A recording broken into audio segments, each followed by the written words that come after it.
All right. And we are live, waiting a few moments for some folks to come on in the room, as they say, on this Monday evening. So as you come on in and join us, please let us know where you're joining from, and we can give you a shout out, and then go ahead and get started with this great conversation that many of us have been anticipating for a while. So come on in the room and let's get it started. I see some folks are joining. So please let us know where you're joining from as you come in the room. And we're going to get started here in just a few moments. So welcome. Welcome. For those of you all who don't know me, I am Marcie Thomas, the founder of Brown Girl Collective, and also Live Well Sister, which is the show that we're doing tonight. I also am the host of the BGC Book Club. So actually, this is kind of a combination of the book club and Live Well Sister, because this is a book that we will be talking about, but it's pertaining to things that are going to help us as women just to be better in all that we do in our lives. So I see we've got a few folks in the room. So please drop in the comments. Let us know where you're joining us from. And in a couple minutes, we're going to go ahead and get started.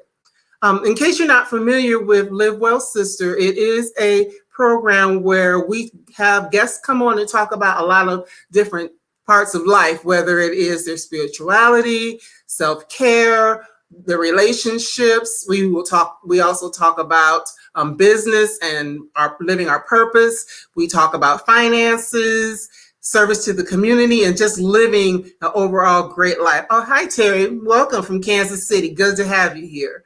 So that's what the show is all about, and it's been around for a couple of months now. Trey was actually our very first guest, so I'm pleased to have her back again to go through talk about her book, which is Black Girl in Love with Herself. So without any further delay, I'm going to go ahead and introduce our guest, and we can go ahead and get into it.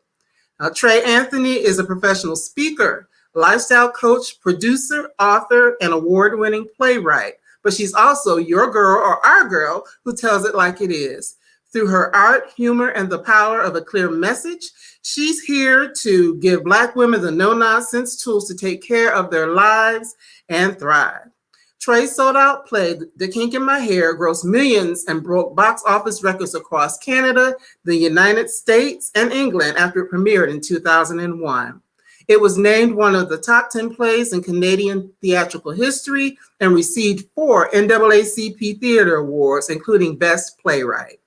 In 2007, Trey adapted The Kink in My Hair for the small screen, making her the first African-Canadian woman to create, write, and produce a primetime television show on a major Canadian network. So she's big stuff, just so you know. She is big stuff here. So her daring and thought-provoking play, How Black Mothers Say I Love You, premiered in 2017. It was also shortlisted for the Sundance Institute Screenwriters Lab and is in development with CBC to be adapted into a television series. And if this wasn't enough, she's also an adoption advocate and mother of her beloved son, Kai, and of course, the author of Black Girl in Love with Herself. So without any further delay, we'll bring our special guest into the room. Welcome, Trey. Welcome back. Thank you. Thank you so much for having me. How you doing? I'm doing good. Doing good. Good to see you. Good to see you again. Good. And Same here. I want to explain to everybody right. that I'm not trying to be a diva by wearing sunglasses in an interview. But as you mentioned, I have a little boy and he had pink eye. There was a pink eye outbreak at his daycare. And of course, I nursed him back to health. And now I have pink eye in both eyes. And it's not pretty or cute by any means. So I didn't want to scare everybody online. So I didn't want to cancel the interview either. So I just decided to wear sunglasses. So that is why I am wearing sunglasses. Oh, no problem. Yeah, we appreciate you. And I'm going to go ahead and throw some of your stuff up here so people know exactly who you are and how to get in touch with you. So as I was saying earlier, we actually talked a couple of months ago. I want to say it was back in April when we talked for the first time. And we did talk about your book, Black Girl in Love with herself. And, one of the things at the time, people hadn't been introduced to you on this platform. So I wanted to give them a chance to get the book, read it, and, perhaps have some questions. So that's why we wanted to welcome you back. Plus, you are all of that. So Well, thank you. Thank you so have much. you come back again. And I appreciate that. So in the book, you talk about a lot of different things pertaining to us being able to live our best lives as Black women. And so I just wanted to kind of delve into we won't be able to go through everything, but just delve into some of the things that are in the book. One of the first things that I wanted to talk about, because for a lot of us, it's a very important part of our lives, and that's our spiritual lives. Mm. And one of the things that you talk about in the book is how, being brought up one way, but over time having the opportunity to explore different, aspects of spirituality. So talk to us a little bit about that, and, just what things that you think that women can take and learn for their own journeys as they discover their spiritual selves. Yeah, I think for myself, I think I must be probably maybe one of the very few Black people who grew up without family going to church every single Sunday. My grandmother was quite cynical about church, and she used to just be kind of like, well, the pastor's there to just rob your money. And so I used to actually beg and cry to go to Sunday school, right, with my neighbors, and my grandmother wouldn't let me. And so religion has always been something that I've kind of always taken upon myself to learn more about, because I didn't feel like I had that religious background or foundation, to be honest. And so for me, I also then took a little bit of like what worked from each part for me. So I always say to people, like, I'm a little bit of Buddhist, a little bit of Christianity, a little bit of Baptist, a little bit of all of these different things, New Thought thinking, of course. And for me, it was about developing a practice that worked for me. So my practice includes meditation, it includes writing. It also includes like how I walk through the world, right? Of really believing that you walk through the world with a level of integrity and sensibility and wanting kindness for yourself and also others, and leaving people the way, a lot better than the way you found them. That is something that has always been really important to me. I pray a lot. I pray daily, all of the time. I write affirmations. I'm a big believer in affirmations and manifestation. And so I always say that me and God, whomever he or she is, we just got a good thing going on. I always say that, I really listen to my intuition, and that has become my practice. And I think for me, it has worked because it has allowed me to take from spirituality and religion what works for me and what hits my sensibility, and so I think it also has made me much more open to other people's perspectives and other people's beliefs as well, because I didn't grow up in a household which was like, thumping the Bible and saying this and this and this is what we're going to do as people who are Christians, right? So it has made me much more open and much more willing, I think, to try new things and open myself up to new people and experiences as well. Well, thank you for sharing that. And I, like you, I didn't grow up in church either. My parents, I think growing up, they spent a lot of time in church. And we had like grandfathers and uncles, a lot of ministers in the family, but we didn't go all of the time either. And, I would agree it was, spirituality was something that I found, as an adult, and made certain, choices along that line. But I really agree with what you say that, yes, even for those who may have had traditions, ultimately people have to find what nurtures their spirit, and, whatever that may be, as African Americans specifically, or African Canadians, there isn't just one way, to have that peace and to have that joy and to get that feeling that you need just from knowing that there is a higher power or another source besides just yourself. So I appreciate it. And one of our, I'm hearing something in the background. Okay, great. Yeah, Tamara is saying, Oh, yes, someone she said I bought this book. read it and then bought hard copy and audio. Okay, great. Thank you for telling your Yay! story. Yes, we really do appreciate that. Yes, and if you all haven't, for those who may not have read the book yet, please, grab a copy of the book and the audio. Trey does she does her own audio, so it's really good to hear her. And there's some extra bonuses at the end of the book if you decide to do the audio. So that is very powerful. I'm just making sure that's not me. So I am hearing some type of feedback. Yeah, because I'm hearing static too. So I was wondering, maybe I should try and log on my computer. Oh, now I don't hear it. Right. Okay. Oh, it's every time you talk, I hear it. But when Oh. Okay. Well, hopefully that'll clear up because I wasn't hearing it at first. So, Okay. well, just the next And area. the audience isn't hearing it, right? I'm hoping. I have, yeah. Let us know if you're hearing any type of feedback or anything, or if it's difficult for you to hear out in the audience. Well, one of the other things that I'd like to talk about is self-care. And of course, self-care is so many different things. It can range from how you take care of yourself in terms of your mental health, or how you are caring for your body, how you eat, all of those sorts of things. And these are all things that you touch on in the book. How important have you found that self-care? Okay, someone's saying it sounds like clicking. Okay. Yes. I'm not You know hearing what, it. Marcie? I'm going to see if maybe I can log on to my computer. I would just have to go downstairs and get it because I'm not sure if it's because we're on the phone. I'm on the phone. I'm not sure. Right, because I'm hearing it, but yeah, because it's really bad on my end. I can hear it like crackling a lot, and so sometimes I can't really hear you. But I'm not sure if it's because I'm calling in on my phone, but I can grab my laptop and jump on. Okay. Give me 2 minutes. We'll Like, give you what a do you second. prefer? Or do you prefer to just keep going with the static? Go ahead. Well, you can do that, and then that way we can make sure so everybody can just hold tight for a second. Okay, so just hold on and talk to the people, get any questions, and I go quickly go grab my laptop, okay? All right, sounds good. Okay, all right.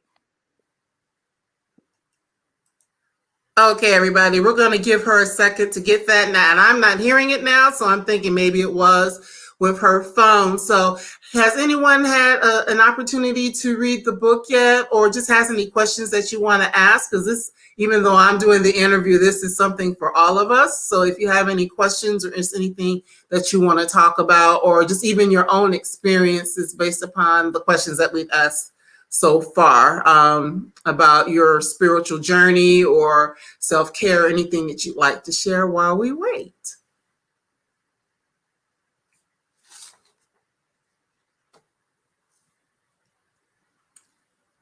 One thing I will say, just personally, the self-care journey, of course, it's something that we're always working towards. I know self-care is a big buzzword right now, where people will talk about we need to care for ourselves.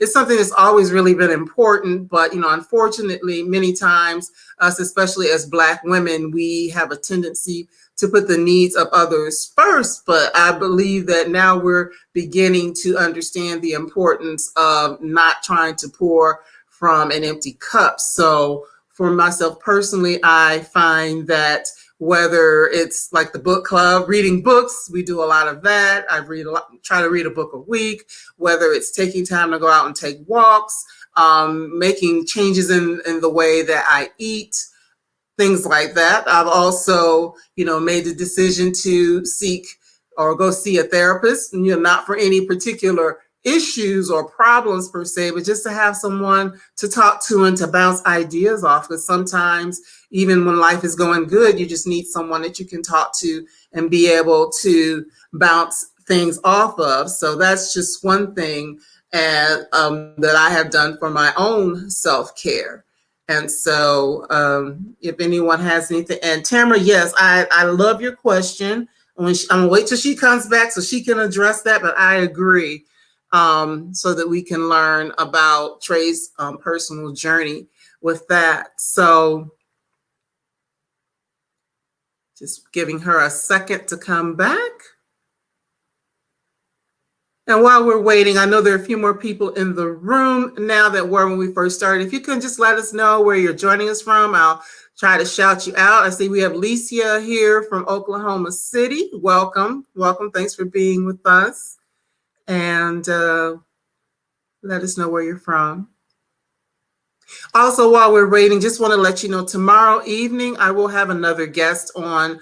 That is going to be Victorville, California. Welcome, Cynthia Dilla from Atlanta. Actually, I'm on the outskirts of Atlanta, so we are homies, so to speak.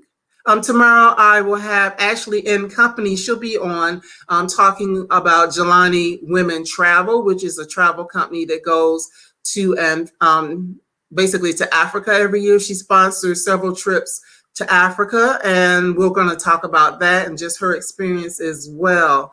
All right, so we have Gloria from California, Eve from Greensboro, Alabama. Okay, I'm familiar with Greensboro, North Carolina. Southern New Jersey, Shonda. Tamara from Boulder, Colorado. All right. Oh, Dilla, you're in Hampton, Georgia. Okay, I'm in Roswell. So I'm not sure where that is in relation to me, but welcome everybody. Welcome, welcome. And oh, you're welcome, Tamara. Actually, the organizer is me. So I'm glad that you enjoy the things that we're doing here, and just stay tuned for more things to come. All right, I'm just waiting for her. Looks like she's there. She is. So let's see. All right. Oh, sorry, I had to get on here. All right. I think it was the phone, because when you went away, I couldn't hear it anymore. Okay, that's why I thought it was the phone. And I was just like, you know what? I think it would serve all of us better if I just use my laptop. So here we are. Right. So All right. Welcome back. No problem. I was just giving some announcements and finding out where people are from. So that's fine. Just talking a little bit about my self-care journey. That's where we were leading. But before I go there, and before this comment gets away from me, I want to bring Tamara's comment back up before we go further. Yes. And let's see here.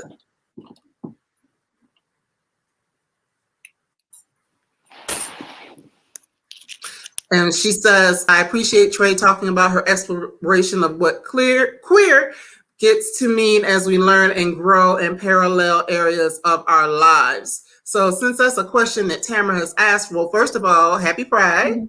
Oh, thank you. And just, you can talk a bit about that as well, because that is a part of the exploring your spirituality journey that you talk about in the book. So yes. Share about that. I think for me, I came from, like, my family's Jamaican. And so for me to come out to my family was a huge deal. Like, I don't want to say all Jamaicans are homophobic. I will just say my family, who's Jamaican, happens to be very homophobic, right? So I just want to make sure I make that clarification. And it took a long time for my family to come around and accept those parts of me. But I also think for me, my queer identity, again, was something that made me, I remember when people said to me not to come out because it was going to affect my career and things like that. And it was something for me, it was about walking in my truth again and the level of authenticity. And I remember saying to quite a few people who cautioned me around it, saying, I've taken the biggest leap of faith. I've told my family, and to me, that's the only people's opinion that I really care about. And anyone else, if it's a bother or to you or something that you can't accept, so be it, right? And I said, I took that risk, and my grandmother stopped talking to me for 4 years. My mother stopped talking to me for a year. And I said, I lived and I survived, right? And so if some stranger who comes and buys a ticket says they have a problem with me, then I was just like, it doesn't make any sense to me. And so I think coming out made me really brave, and accepting my queer identity made me really brave. And that is why people who read the book also talk about the level of authenticity and rawness in it, because I'm used to walking in places where it might make other people feel uncomfortable and just saying, this is who I am, and these are various parts of me. And I always say to people, like, that's my identity. I'm a Black queer female who grew up working class. And that's how I walk through the world. And that's how I see the world. And a lot of times people want to take parts of you that they deem acceptable or like, you know, and I'm always like, no, you don't get to fragment me in various places. I show up at all times as my authentic self. Right. And I think by me showing up in an authentic and vulnerable way as well, it's allowed a lot of people who have experienced my work to also really question how they're showing up and what parts of their lives are they not being authentic and true to themselves as well.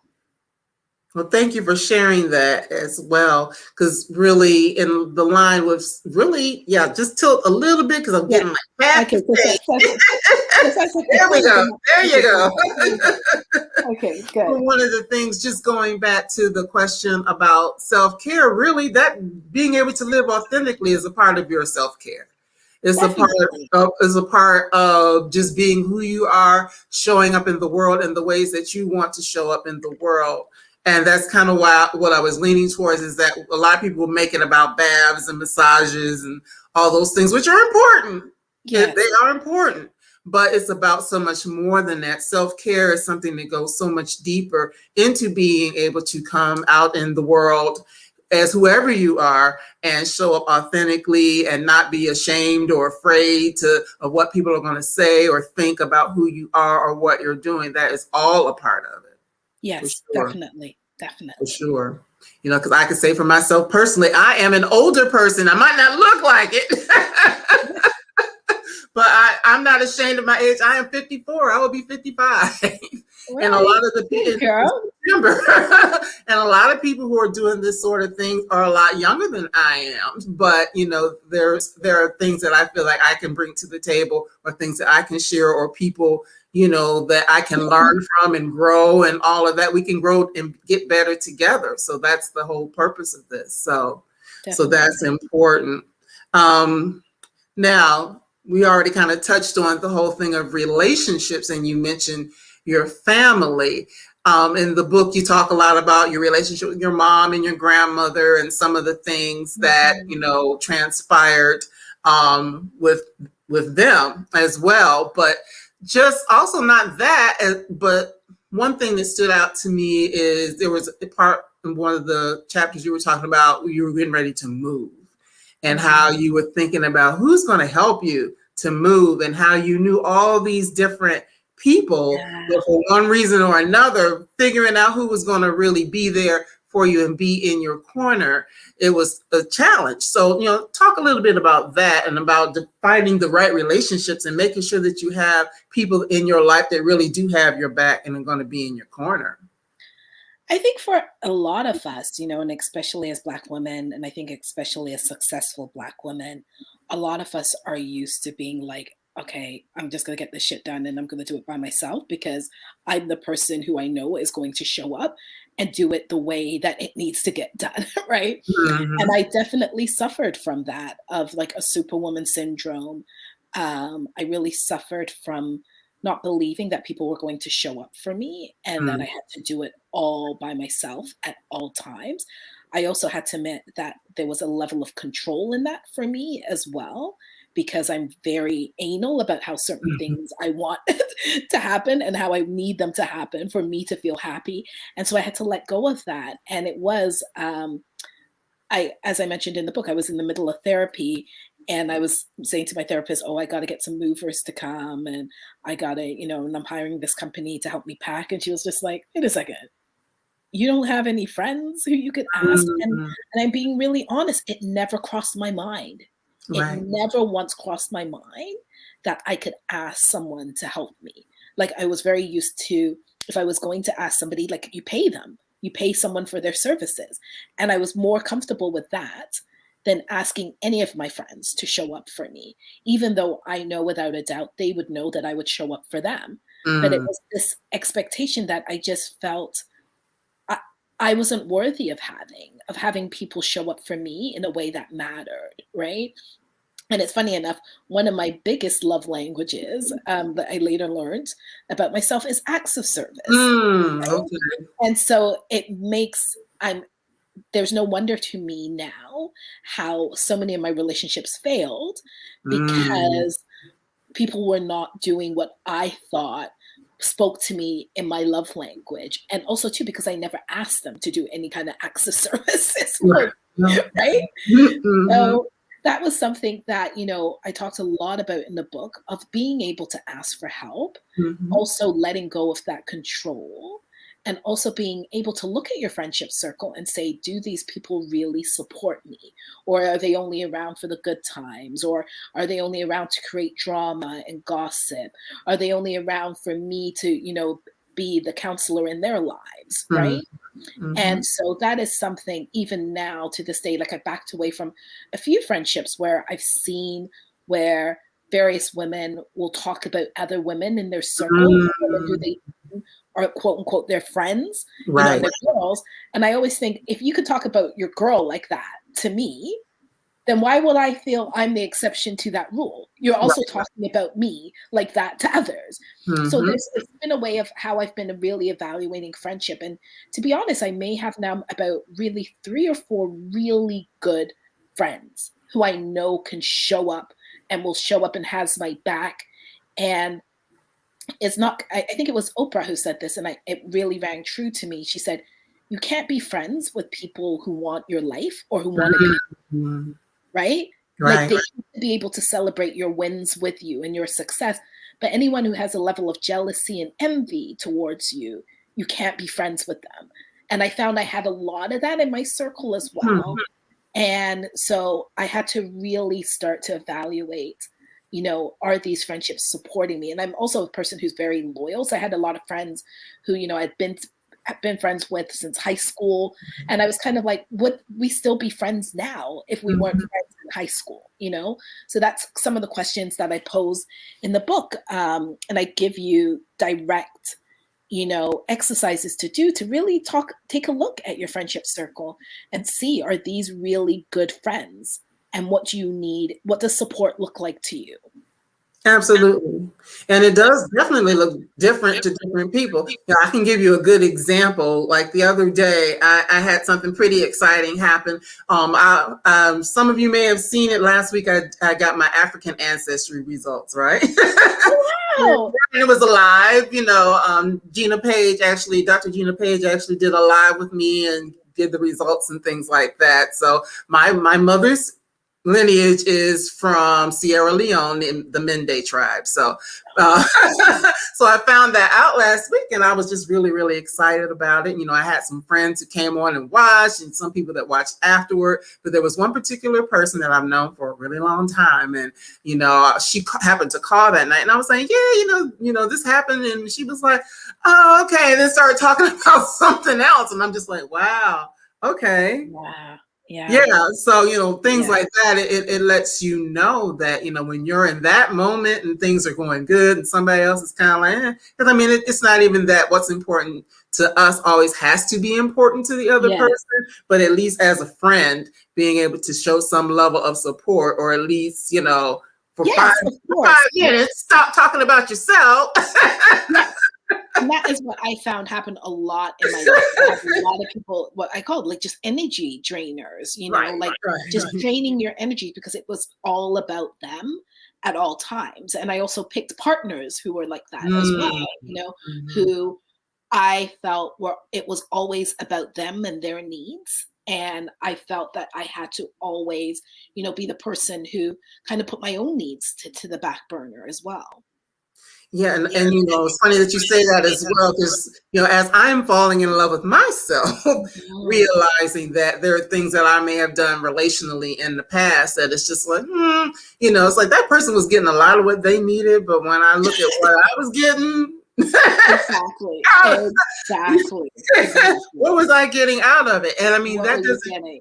yeah, Yeah. that doesn't mean that you're a selfish person. It just means that, at some point you have to make sure that your needs are being fulfilled as well. It needs to be a Exactly. mutual situation. Yeah. Otherwise, why are we doing this?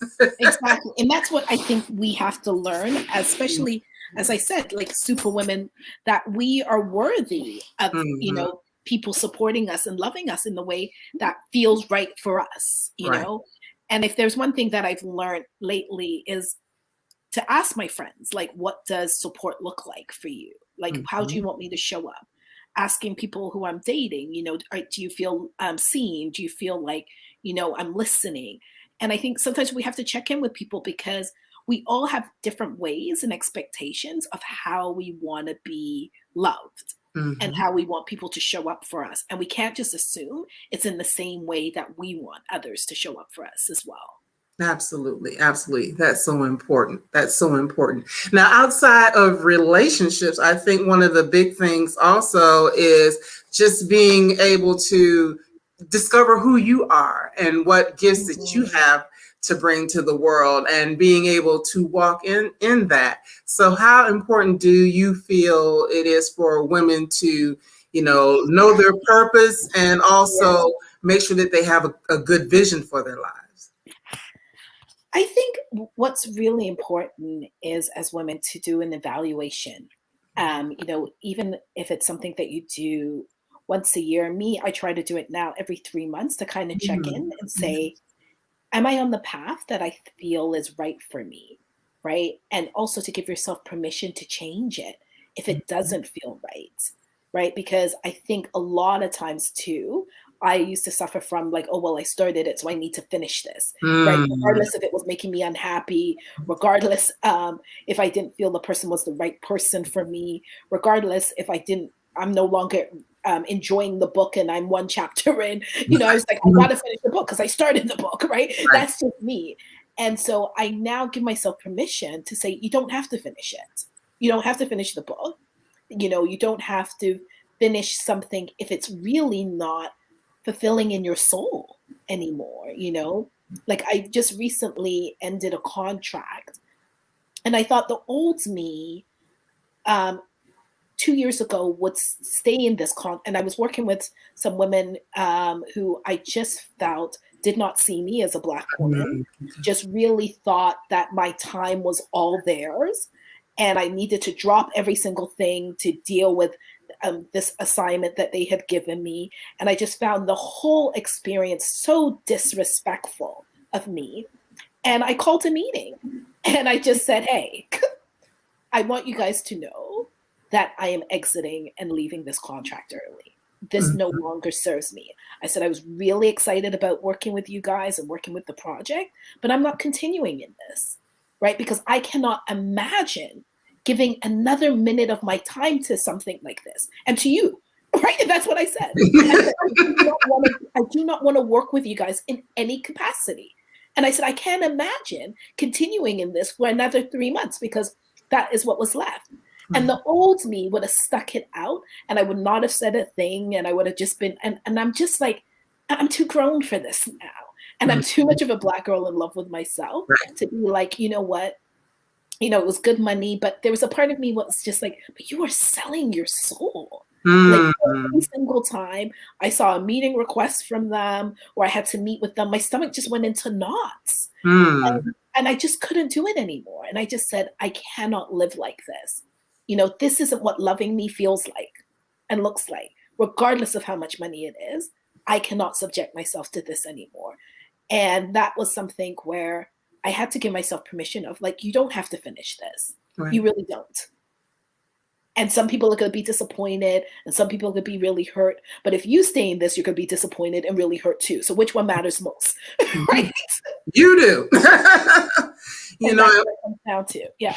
Right. And what you just shared there was so powerful because I think of the people that stay, like in contracts, in jobs, in relationships, in so many different things where they're really not happy, and how powerful that is for you to say, hey, this is not working for me. I can opt out of this and go find something else to do. Because one thing, speaking biblically for a moment, your gifts are going to make room for you. So just like, well, it was so funny. Less than 2 days after I walked away from that contract, I got a call from a friend who was just like, I want to work with you. Here's the idea. This is going to be huge. And when she told me her idea, I literally started just like the excitement. And I realized it was because I let go and was not blocking my door with any other negativity. And now I had room to do this. And this was something that I was just like, oh my God, this is a blessing from God. I want to do this. And I want to work with her, and I love her, and I respect her. And I was like, this is where I need to be. This is where I want to put my time and energy. That other project, no. Right. So everything happened the way it was meant to happen. Yeah. So yeah, you were able to step into something else, which is quite powerful. Now, one of the things, of course, there are a lot of us, and you talk about in the book, who may be the first person in our families to, get a degree or to attain certain levels of success, whether it be working in corporate environments or as entrepreneurs. And oftentimes what happens is people look to you. I think back to, what was the movie? Soul Food, ATM, all Terry's money or all Trey's money. Right.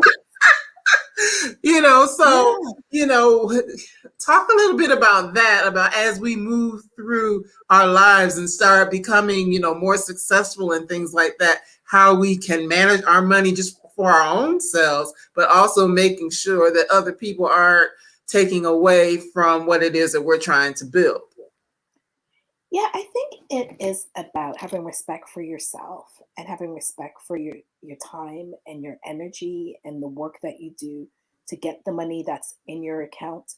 For me, as I mentioned in the book, I was really feeling really guilty. I had what was called success guilt because I was, quote unquote, one of the most successful people in my family.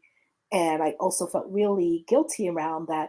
I know I made more money. I think I mentioned in the book that I knew that I made more money in 1 month than I think my grandmother made in a whole year, right? And I knew that when I was filming the TV show, I was very well aware of that. And I also didn't want people to be like, oh, now she's got her own show. She thinks she's all that.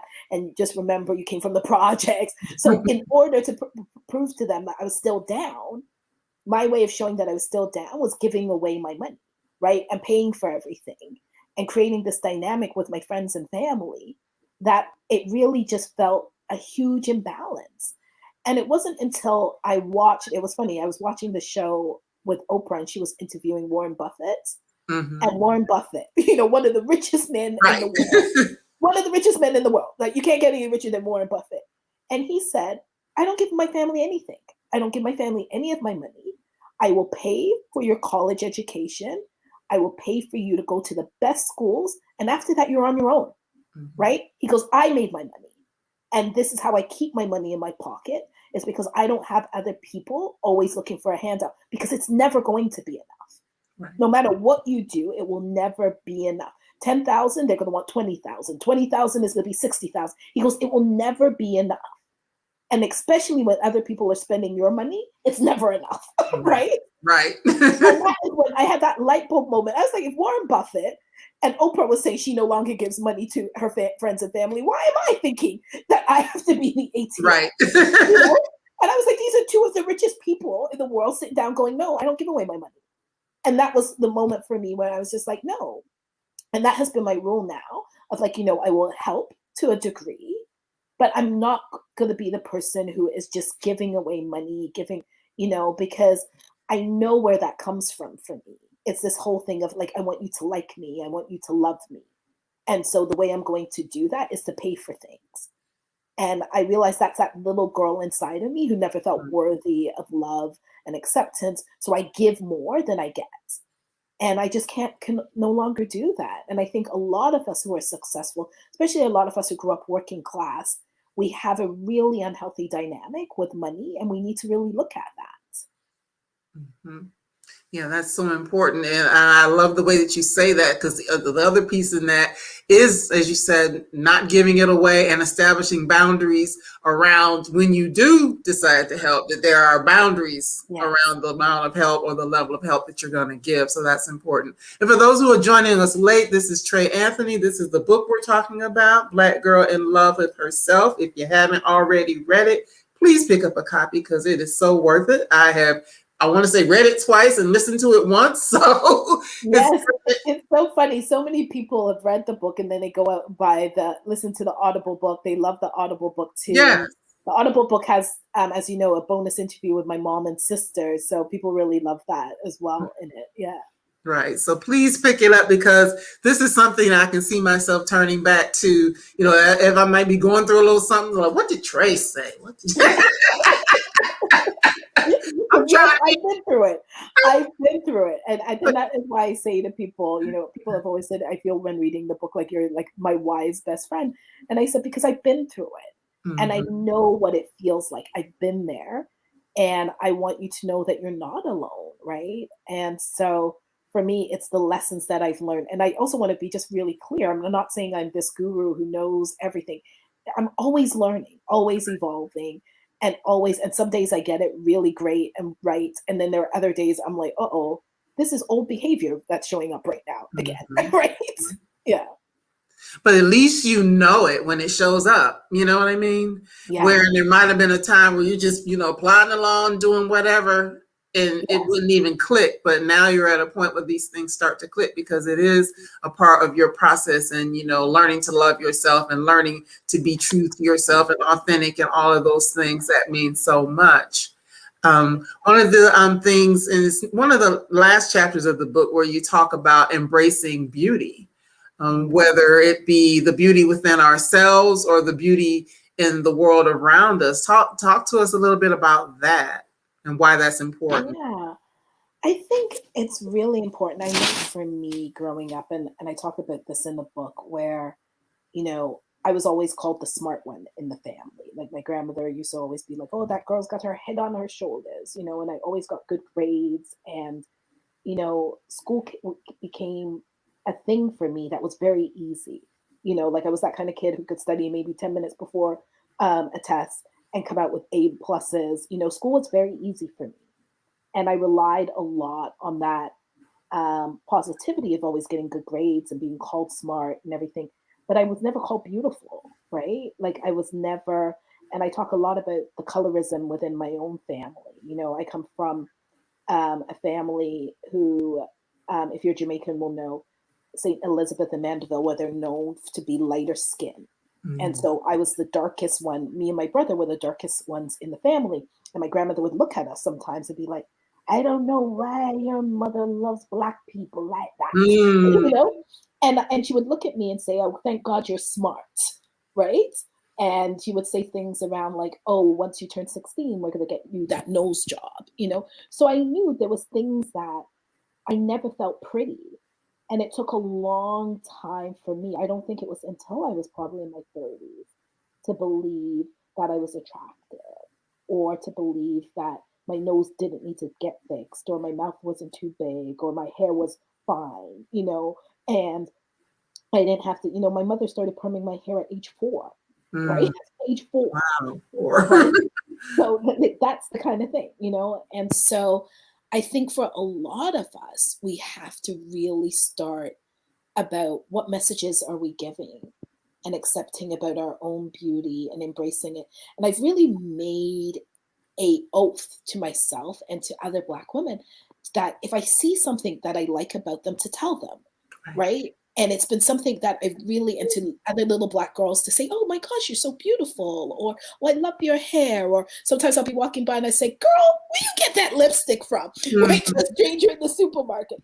Because I know, like, that's the things that I wanted someone to say to me, like, you're beautiful, or that I love what you're wearing. And so I think, especially too, for those of us who don't fit the Halle Berry mode, right, and don't see ourselves reflected in mainstream media. And now, of course, things are changing, and that's amazing. Yes. Thank God. Thank God.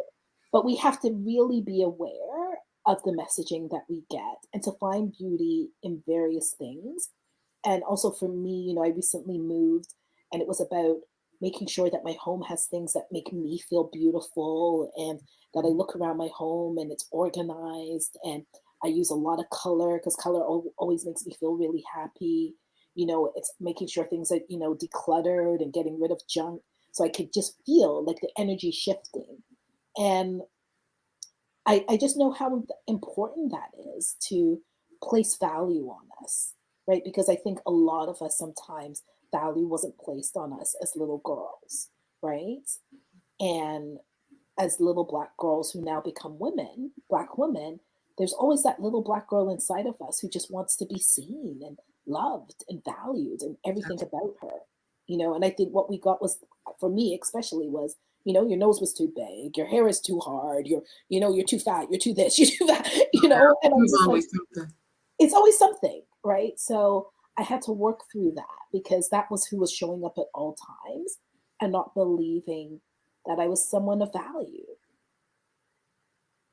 Yeah, and that's just so important. Actually, my best friend and I were talking about that earlier, about how people will put you into different categories because of what you look like, whether it's your skin tone, or like when we first came on, we were talking about hair. You know, my hair is Yeah. curly, but you know, some people, oh, this is nice, but the other people said, well, your hair isn't like Tracy Ellis Ross's. You know, Yeah. your curl pattern is tighter than hers, so your hair isn't as, you know, attractive as hers, or whatever. So it's just so many things that outsiders can come out and say, and sometimes, as you say, even in within our families, that can make us not feel, you know, like we are beautiful or attractive. And I mean, don't get me wrong, being smart is important too. Yes, You know, being wise, yes. you know, all those other things are important as well. But every person has something about them that's beautiful, whether it's their smile, or, you know, they dress well, or, you know, whatever it is. Everybody has something that makes them beautiful. And for us, I think it's important for us as Black women to move beyond the things that other people will tell us, to deny that which is beautiful within us. So I really do love that you touch upon that in the book, and hopefully as people read it and they just go through the process, that they can learn to find their own beauty as well, not just the inner stuff. You know, you're so nice, you know, you're so kind, be like, but but you know, to embrace all of those things about ourselves. Exactly. So one of the last things we're going to talk about before I let you go, so you can get some rest those eyes. Rest those eyes. For those people who have joined us late, I'm not playing a diva. I have a serious eye infection, a serious case of pink eye in both eyes, and it's not cute under these glasses. Right. So we're going to let you go rest those eyes. Yeah. One of the things that I like that you do at the end of the book, and this, for those of you all who are watching, who are still here, this is going to be an assignment for you as well. At the end of the book, I'm making sure I pull up the right thing here. You pose this statement and then you give some examples. If I were a Black girl in love with myself, what would I do? What would be different about my life if I were a Black girl in love with myself? So if you could share in the comments, if you're here, we would just love to know that. And then Trey, just tell us a little bit about what you don't have to give us all of it because it's, you know, several pages, but just one or two things that you, being a Black girl in love with yourself, how your life has changed or evolved since then. My biggest one, and I wrote about it, is that I would pick people who picked me. And people who were kind and gentle and see me, and I would know that there's a difference in someone loving the idea of me and loving who I am, right? That has been a really important thing, of picking kind people who are kind and gentle with me, you know. And I realized I had this notion for many years that love was supposed to hurt or be cruel, or I was supposed to put my own needs in the back burner in order for someone to love or pick me or choose me, you know? So that was something. There was another part in the book where I talk about, like, I would forgive my mother and know that I'm not my mother and I'm not my grandmother, and their fate and destiny isn't just automatically bestowed upon me, right?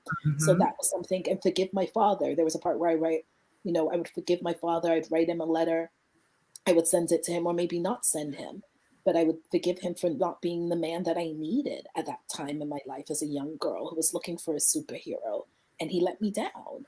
And I would realize that my mother and my father are just, you know, fragmented and injured people, you know, and hurt people just as I am, right? So I let go of the expectation of making these people be superheroes to me, right? There's another part where I write about, I would accept, you know, friends and believe that my friends will show up for me and support me. And I don't want to be part of, like, a backstabbing circle of women, you know? that I want to be around women who truly celebrate my wins and I celebrate theirs, And I talk about, like, I would look in the mirror and say to that girl, I love your nose, I love your lips, I love your hair. And I would love everything about her. And I would wish her away and wish for her to be smaller or, my boobs to be perkier, all of those things, And that's what kind of love looks like, of getting rest. That's another thing, right? A lot of us, I read this meme just this weekend and I was like, oh my God, where it said, instead of saying to yourself that you are lazy, why don't you say to yourself, this is the time that my body is asking for more rest because I'm going through certain levels of stress. And I was like, oh my God, like that's a good way of looking at it. Like, yeah, my body needs more rest because I'm stressed right now. Not that I'm lazy, And that was something that I had a really hard time with, is resting and saying I was tired. Like I would keep going and going and going and going because I grew up in a household where everybody had to be up at 7 o'clock in the morning, regardless if we had anything to do. My mother was like, get up and do something constructive with your time. So I was never allowed to sleep in. So even to this day, I feel like anxious if I'm in bed after 7. Right. So it's things like that, of just kind of just really looking at things and having, I talk about having conversations with God and asking for guidance. If I was a Black girl in love with myself, I'd have several conversations with God all the time and every day to ask for guidance and to ask for clarity, All right. And we have a couple of people, before I share mine, we have a couple of people who had something to say. Dilla is saying, all of my flaws. I'm not sure, like, love yourself in spite of all of your flaws. I'm not 100% sure, but I'm guessing that's what that means. If you were a Black girl in love with yourself. And this is another part of that. I would love the person who sexually assaulted me because that incident gave me my strength. That's a deep one. That's deep. That is deep. That is deep.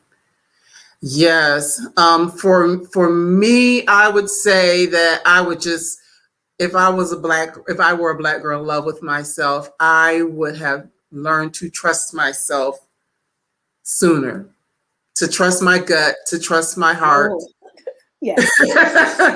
To not second guess myself, to work through fear and to step out and do things, and to not always overanalyze. Yes. What do they call it? Analysis paralysis, where you spend so much time overanalyzing everything and not really stepping out on faith and trying different things or doing different things. And please, those of you who are here, please, you can share as well. I see there's several in the room. If I were a Black girl in love with myself. The other thing I would have done earlier on, instead of worrying about the boys, I would have embraced my singleness and just the things that I had the opportunity to do as a single woman, because I don't have children. So there are things that, I could have really done and really embraced at a certain time that I didn't, because I felt like I needed to be over here looking for this thing, seeking this other thing, and not really embracing the stage of the place that I was in my life. So those are just a couple. So yes. Yeah, because I mean, it's something about, learning to love yourself. And making different decisions because you've learned to love yourself. Because trust me, some of those people that I used to date and get all upset about, now I look at it and I think, oh Lord. Oh God, don't you just look at them and go, I really was killing myself over this? Right. Oh, I am so glad that didn't work out. Yeah, like, it really is. Like, I sometimes go, thank you, God. A lot of my friends go, you just missed a bullet with that one. Right. You look like, yes. especially when, X amount of years later, they haven't changed. It's like, ooh. Yes, like, girl. thank you. Yes. Thank you. And we have a couple more comments here. Dilla, I would not second guess my decisions I've made over time with being a single mom. Yes. Shout out to all the single moms, solo moms. I'm doing it by myself as well. And I know it's not easy. It is not an easy job at all. So I really want to shout out those solo moms. Yes, the solo moms, single moms. Yes. We have another comment. Tamara says, if I were a Black girl in love with myself, I would invite and celebrate my contribution rather than thinking the crowd had it figured out. Okay. Yes. So what you bring to the table, not what everybody else is bringing to the table. Yeah. And realizing you're the whole damn table. Right. Exactly. And sometimes you don't even want that table. You just go over here and build yourself another table. That's right. Exactly. So those are great. If anyone else has a comment along that line before we wrap things up, please share. And, the whole time I've been scrolling all of Trey's information. So if you want to follow her on the gram, Twitter, Facebook, and, as well as the website. And then, of course, the book is available where books are sold, wherever books the damn book. Yeah. She says that on Instagram all the time. Have you bought my damn book yet? Yes, I definitely say, this is a book worth reading many times. And, it's something that you can share with your sister friends and, be able to talk about it and talk through some things and just work through it on your own. And, even if you don't do it all at one time, you could take, a chapter and really, meditate on it, marinate on it, and, journal or whatever to get to your own space. Because, of course, hearing the stories of others is always powerful, but, being able to tell and write your own story, your own love letter to yourself, it's just very important and very powerful. So that's right. Ma'am, thank you so much with your stunning shade. Thank you so much for having me, and thank you for accepting me in my sunglasses today. No problem. I'm just glad to have you thank here. You for the love and support, and thank you everyone who's joined the call. I really appreciate you. Yes. Everyone who's read the book and passed the word along. I appreciate you. Please write your reviews on Amazon. They really help. Audible. It really helps to get reviews on there. So please do that as well. Goodreads as well, because I keep track of everything on Goodreads. So it shows that I've read the book multiple times on Goodreads. Thank you ever so much. And we do have one more comment before we go that I think I'd like to share. This is from Eve Engel. I am white, but I have two gorgeous, intelligent Black daughters-in-law. If I were a Black girl in love with myself, I would seek to build bridges with older generations that fear moving out of poverty through education and shedding their history. Love that. That's good. Thank you, Eve. And thank you for being here and supporting us. We appreciate that.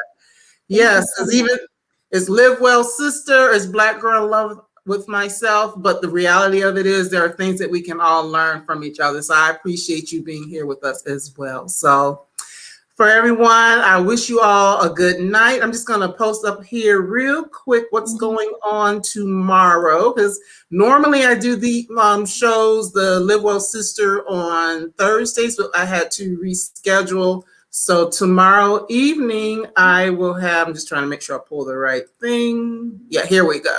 Ashley in Company will be with me tomorrow. She's the founder of Jelani Women Travel and Jelani Girls. She will be talking about, we will be talking about traveling to Africa, as well as just exploring our heritage and things and learning more about the motherland and things like that. And she actually has a business that supports her nonprofit, Jelani Girls, and there'll be a giveaway of some head wraps or whatever else she has. So tune in tomorrow, because you'll have a chance to, perhaps win a little African gear that you can rock. Maybe not in time for Juneteenth, because that's this week, but we can wear our gear anytime. We don't have to wait for a special occasion. So thank you so much again, Trey. I appreciate you. Thanks to everyone for being here. Thank you so much for having me. Yes, I'm going to go ahead and pull you down right quick so you can go get some rest. Thank you, lady. Take care. You're welcome. All right, bye-bye. And everyone, thank you so much for being here. Please feel free to share this out, to like it. Of course, we're on Facebook, but there is also a Brown Girl Collective YouTube channel, so you can look that up and follow us there as well, because all of these videos for Live Well Sister are going to be housed there. So if you miss anything, you have the ability to come back and watch some of those that you may have missed. So thanks again for your time. I appreciate you. Love you. For those who can come in tomorrow evening, I'll see you then. Have a good one. Live well. Stay well. Bye-bye.